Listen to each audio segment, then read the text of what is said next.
Hey everybody, call me Felix, and when people think of Bohol, the chocolate hills, tarsiers, and the white sand beaches of Panglao Island first come to mind. But there's an emerging tourist attraction on the eastern side of Bohol Island that you should absolutely visit.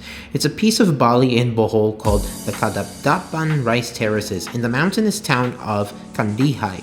There isn't just the Bali-like rice terraces to see here, but also the river that runs through these rice terraces that forms the tallest waterfall in the province of Bohol called Can-Umantad Falls. If you have the right focus on your drone, you should be able to capture this majestic waterfall in the same shot as the rice terraces atop it. And we'll have footage to show you from our DJI Mavic 3 later on in this video.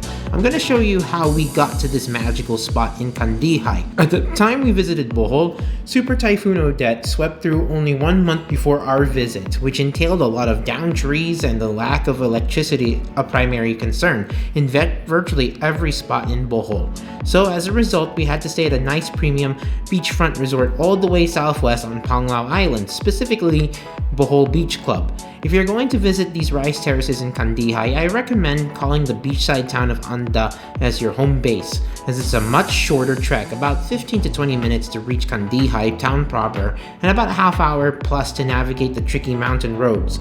Anda also has its own quaint attractions, mainly more idyllic beaches for you to visit. Instead, we had to call Panglao our home base for the entirety of our 11-day stay in Bohol, and from Panglao, it takes around 2 to 3 hours to get to Candijay town proper before considering the drive traversing through some mountain roads.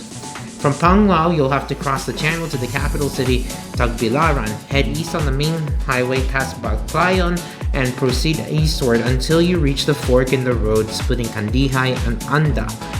Renting a car for the day can be quite pricey, and so negotiate with local drivers for the best quote and be upfront about asking if the price includes the fuel.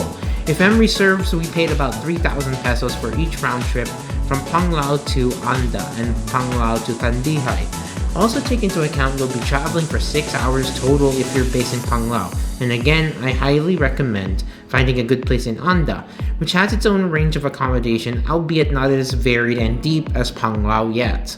The main island of Bohol features quite a variance of terrain, and as such, rice terraces formed out of the mountainside is quite common.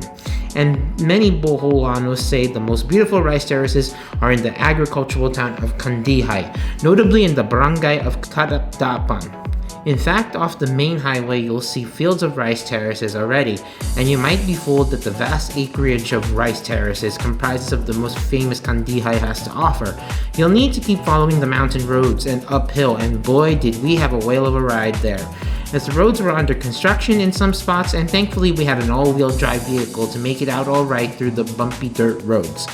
Depending on which route you take, you'll see the Cadapdapan Rice Terraces and Can-Umantad Falls from the other side. In fact, you'll be staring across the valley at it.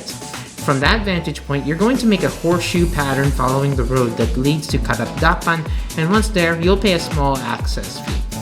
There isn't a whole lot to do in Cadapdapan other than cold springs, the rice terraces, and waterfalls. But the other big thing to absorb here is the laid-back country life and taking in the bucolic tranquility of this place. It's the Philippine countryside at arguably its finest. There isn't extensive documentation on the history of these rice terraces except that the ancestors of Candijay built them hundreds of years ago, and perhaps they're as old as the famed Ifugao rice terraces all the way north in the Cordilleras. While the Cadapdapan rice terraces aren't as steep or dramatic as the most famous ones in northern Luzon, these have a charm all their own, and you can meander the small paths around these terraces without breaking too much of a sweat except for the occasional humidity.